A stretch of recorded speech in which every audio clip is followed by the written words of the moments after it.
김민석 의원, 중진 의원이지요.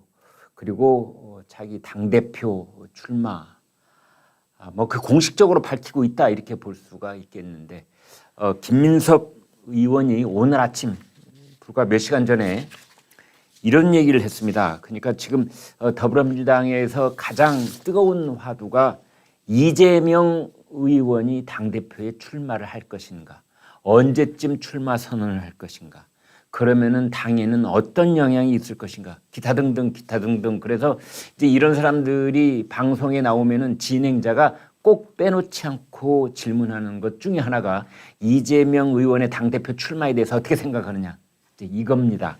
사실은 그 출마한 사람의 그 개인적인 정치 일정보다는 그냥 요식적인 출연을 했으니까 물어보는 거, 진짜 궁금한 것은 이재명 의원의 당대표 출마에 대한 민주당 내의 여론이 어떻게 돼 있는가, 이 점이거든요. 이제 그걸 물었습니다. 그러자 김민석 의원이 대답을 합니다. 우리가 사실 이재명 의원 같은 경우는 우리 민주당의 BTS거든요. 방탄소년단 BTS. 그런데 BTS가 최근에 잠시 멈추면서 숙성의 시간을 갖는다는 화두를 던지지 않았습니까? 처음에는 와, 민주당의 방탄소년단이다 그래서 기분이 한껏 좋아지려고 그랬는데 그 다음 말이 아주 요상스럽습니다. 멈춤과 숙성. 이재명 너도 그렇게 하라 이런 뜻 아니겠습니까? 당신도 대통령 선거 졌지, 지방선거 졌지, 그러면 이제는 멈출 줄도 알아야지. 주연급 배우라고 해서 모든 드라마에 다 출연하냐? 그런 얘기를 지금 계속해서 던지고 있는 겁니다. 김민석 의원 입장에서는.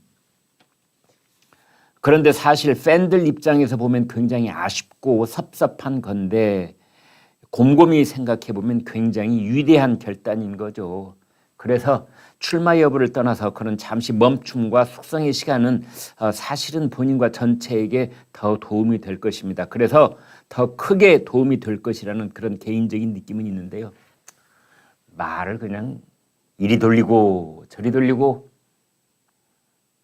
뭔가 이제 이재명 의원과 나를 세워서 부딪히는 느낌을 피해가면서 뭔가 뜻을 전달하려니까 이렇게 말 끝이 베베 꼬이는 겁니다. 그래서 멈춤과 숙성 뭐 이런 것을 가지면 그걸 위대한 결단이랍니다.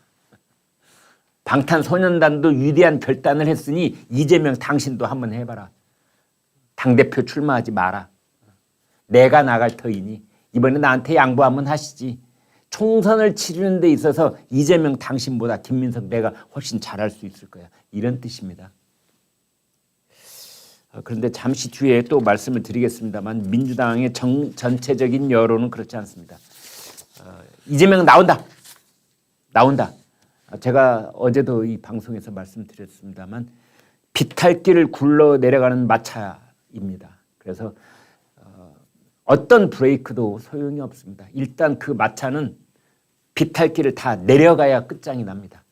그래서 안전하게 연착륙을 하든지 아니면 내려가다가 돌부리에 치여가지고 공중분해가 되든지, 아무튼 그것은 내려가 봐야 알겠습니다만 이미 내려가는 마차다. 저는 그리 봅니다. 더불어민주당은 그렇습니다. 어제도 이재명, 오늘 또 이재명, 내일 또 이재명입니다. 다른 사람들도 당 대표에 출마를 한다느커니 뭐 안 한다커니 뭐 말들이 많지만 사실은 국민들은 일도 관심 없습니다.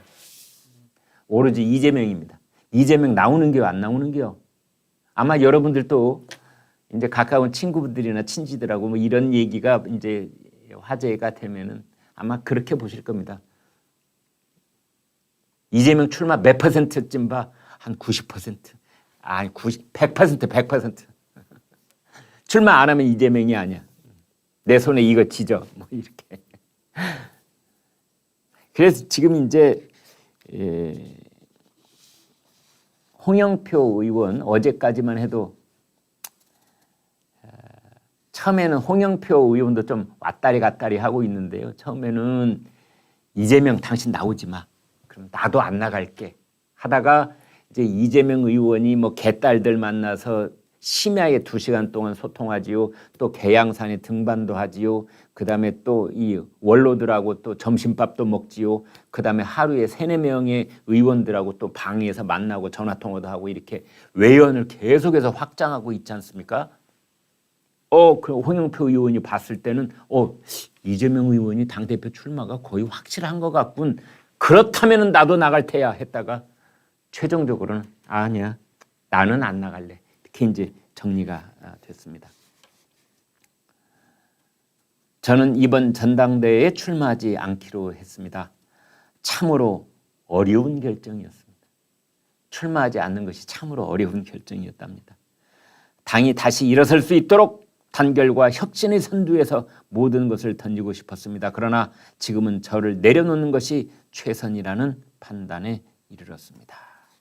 이런 얘기를 했습니다. 최재성 전 청와대 정무수석 이렇게 말했습니다. 이재명 의원의 당대표 출마에 대해서 100% 확실하다. 100%랍니다. 당내에서 반발이 있기 때문에 오히려 출마 선언을 앞당길 가능성이 있다. 후보 등록이 7월 17일인가요? 그때쯤입니다. 그러니까 다음 달 7월 달 중순이 넘어서야 이제 후보 등록이 되는데 그게 아니라 당내에서 뭐 출마를 한다 안 한다 시끄러우니까 아예 그냥 7월 초에 나 출마합니다. 선언할 가능성이 있다. 이런 얘기입니다. 출마하면은 당연히 이재명 당대표 가능성이 매우 높다. 출마하느냐 안 하느냐가 문제일 뿐 출마를 하면은 이재명이 이길 사람 없을 것이다. 7월 17일부터 후보 등록이다. 한 20일 정도 남았다. 과거의 당권 주자들은 통상 보름 전, 한 달 전 출마 선언을 했는데 대선과 지방선거 이후라 스케줄상 이재명 후보는 아마 7월 초에 하지 않을까 싶다. 그러면서 26살 박지현 전 공동 비대위원장 나올 수 있다고 본다. 그런 얘기도 했습니다.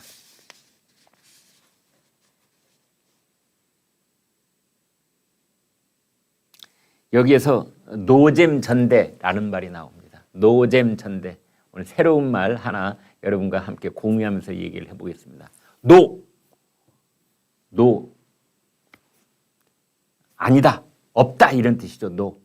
잼이라는 말은 한 글자로 되어 있는데 재미라는 뜻입니다. 흥미, 재미 이걸 한 글자로 그냥 노잼 그러면 재미없다 이런 뜻입니다.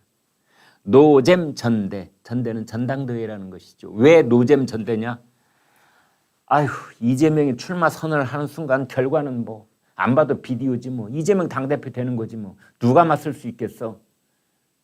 결과가 엎치락 뒤치락하고 라이벌과 뭐 간발의 박빙승부가 돼야 재밌어가지고 끝까지 관심을 갖는데 이재명이 출마 선언하는 순간 그건 끝난 게임이야.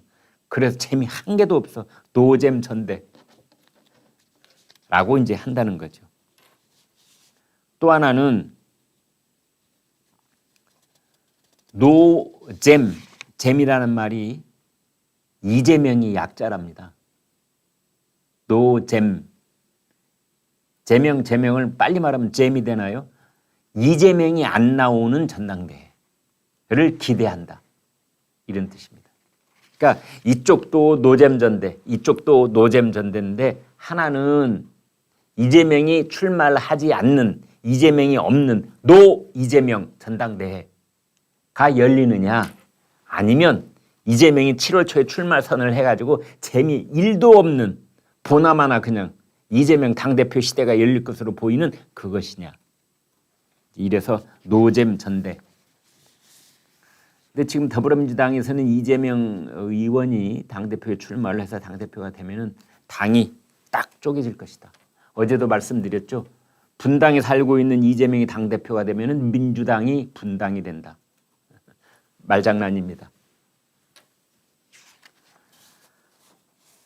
당권 주자로 거론되던 인사들의 이딴 불출마 선언은 정상적인 모습이 아닙니다. 지난 2015년 2.8 전당대회 때도 어대문, 어차피 당대표는 문재인이라는 관측이 있었지만 박지원 전 국가정보원장이 세게 붙어서 혼전 속으로 몰고 갔습니다. 2020년 8.29 전당대회 때는 어대낙, 어차피 당대표는 이낙연 바람을 탄 이낙연 전 대표가 압승을 했지만 김부겸 전 국무총리와 박주민 의원이 도전장을 내고 당권 레이스를 완주했습니다.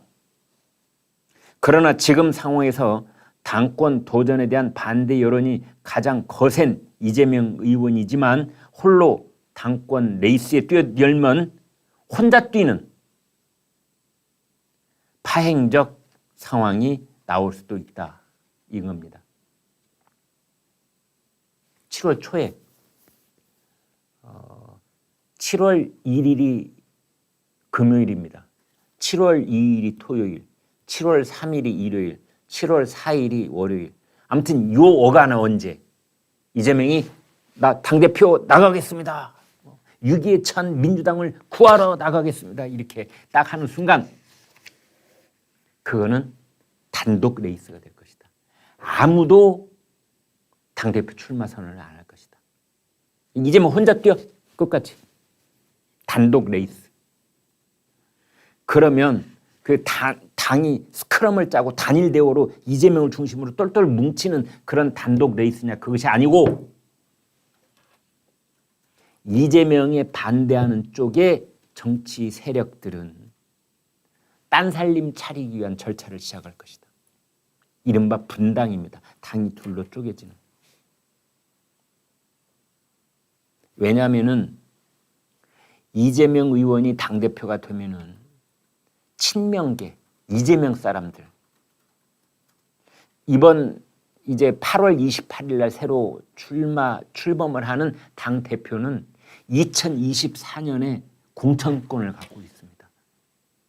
어마무시한 권한입니다. 공천권이라고 하는 것은 전국에 있는 253개 지역구에 너는 여기서 출마해, 너는 여기서 출마해, 이걸 지정할 수 있는 권한인 것이지요. 그 어느 때 당대표보다 확실한 당권을 손아귀에 움켜쥐게 되는 건데, 가령 비명계, 친문계, 제가 의원이나 뭐 당협위원장이라고 생각을 해보겠습니다. 나는 이재명 대표한테는 나는 공천받기 힘들어. 이렇게 생각을 해 본다면 민주당에 남아있어서 무슨 낙이 있겠습니까? 딴 살림 차려야지. 그래서 자연스럽게 분당이 일어날 수 있고 정계 개편이 일어날 수 있다. 이제 그런 분석들이 나오고 있는 겁니다.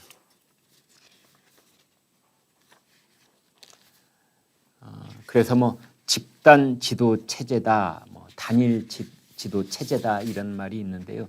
이건 뭐냐면은 이제 당 대표를 뽑을 때 당 대표하고 함께 최고위원들을 뽑아서 이제 단일 지도 체제를 만드느냐, 아니면 따로따로 뽑아가지고 집단 지도 체제를 만드느냐, 뭐 이런 얘기들이 있습니다. 그런데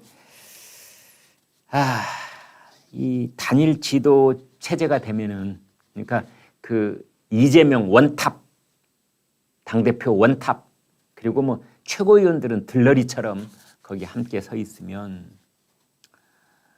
최악의 그림이다. 그래서 8월 28일 오는 두 달 뒤에 전당대회를 통해서 선출될 대지도부가 이재명과 번님들, 그 어디 우리 가수들 이름 아닙니까? 예, 이치현과 번님들, 그런 것처럼 이재명과 번님들, 그러니까 이재명의 뭐라고 할까요? 떠오르는 속어는 있습니다. 아무튼 이재명 사람들이 그냥 꾸려나가는 그런 단일 지도 체제는 반드시 선거에서 실패하게 돼 있다. 이제 이런 겁니다. 과거 집단 지도 체제는 봉숭아 학당이라는 조롱을 들었을지언정 분열을 막아주는 효과만큼은 확실했다. 2007년 대선 참패 직후 손학규계, 정동영계, 친노계 등이 복잡하게 얽혀 있던 통합민주당의 2010년 10월 3일 전당대회가 그 대표적인 사례다. 반대로 총선 직전 분당으로 규결된 2015년 2월 8일 전당대회는 단일 지도 체제였다.